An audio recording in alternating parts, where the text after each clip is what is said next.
Interesado ba kayong mag-apply sa UP o sa University of the Philippines?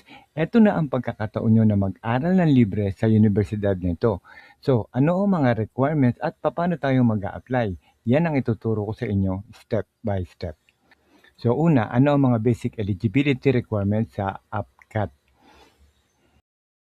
Una-una ay grade 12 student nag-graduate ngayong taon, senior high school graduate na hindi pa nagka-college, may final grades na mula grade 8 hanggang grade 11 at hindi pa nakakapag-take ng kahit anong college subject at hindi pa nakakapag-APCAT dati.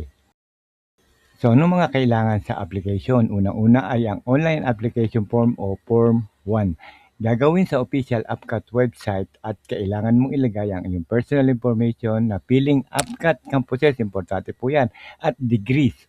Kailangan din ng valid email address. Susunod ay ang Form 2A o ang school information. Ang high school mo ang magpipill up nito. Kumpirmasyon na eligible ka. So number 3, ang Form 2B.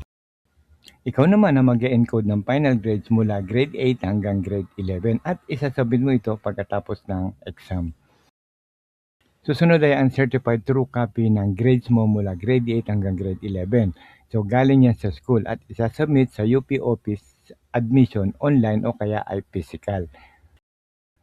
Susunod ay ang APCAT test permit. So yan ay ipiprint mo naman mula sa portal o sa website at dadali mo yan sa oras ng exam. Number 6 naman ang valid ID o ang school ID o kaya ay government issued ID. So ano mga coverage ng APCAT exam? Kasama rito ang language proficiency, English at Tagalog, reading comprehension, mathematics at saka science. So paano ka pipiliin ng UP? Hindi lang yan sa exam score. So ganito yan, APCAT score plus high school grades mula grade 8 hanggang grade 11 equals yan po ang magiging university predicted grades at diyan kayo i-assess. Kailan ang online application period? Standard naman po ang kanilang application period at lagi po yung March. So within March, ito ang panahon kung saan pwede mag-apply online para sa APCAT. Ang school confirmation form 2A naman ay hanggang April. Ito ang huling araw para ma-confirm ng school ang application mo. So ang APCAT exam date naman, ito take note ha, tuwing August naman po yan, Saturday at Sunday. Ito ang araw ng APCAT exam para sa batch na ito. So note lang po, ang test permit release ay lumalabas tuwing July at kailangan mo itong i-print at dalhin sa exam. So paano tayo mag-apply online? Step by step. Una, step 1, punta sa official website ng APCAT at andyan ang kanilang address o HTTP address at yan lang po ang itatype nyo sa inyong browser. So note lang po, lalabas lang po ang application form sa March pero po pwede nyo nang basahin ang mga impormasyon sa website bago kayo mag-apply. Yan po yung nasa araw.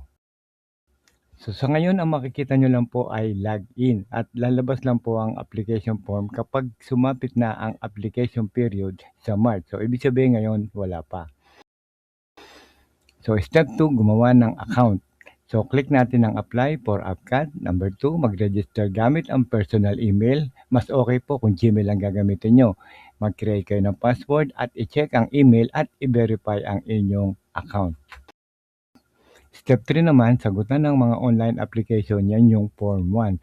So, i-fill out ang mga sumusunod, personal details, buong pangalan, birthday, address, contact number, citizenship, school information, pangalan ng senior high school, school address, at saka yung strand nyo sa high school. So, important notes lang po, no?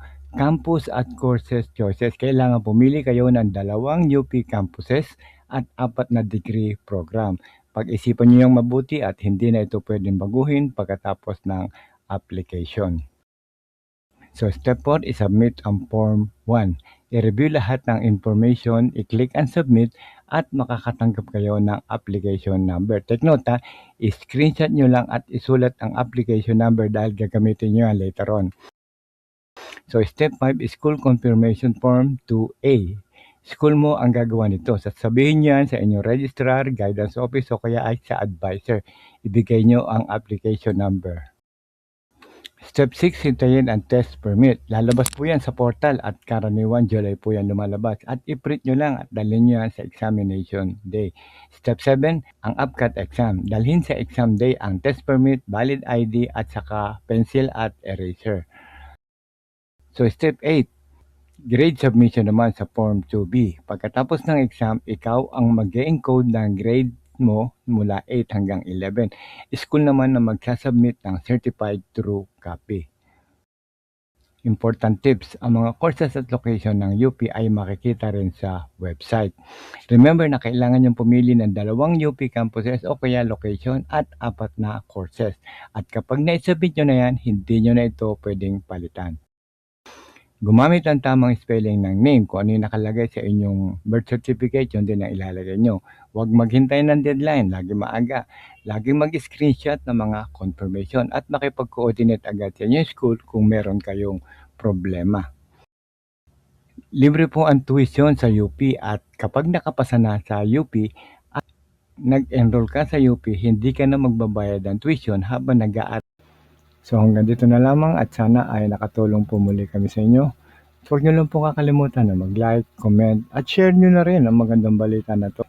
At maraming salamat po. At huwag nyo lang kalimutan mag-subscribe sa ating channel.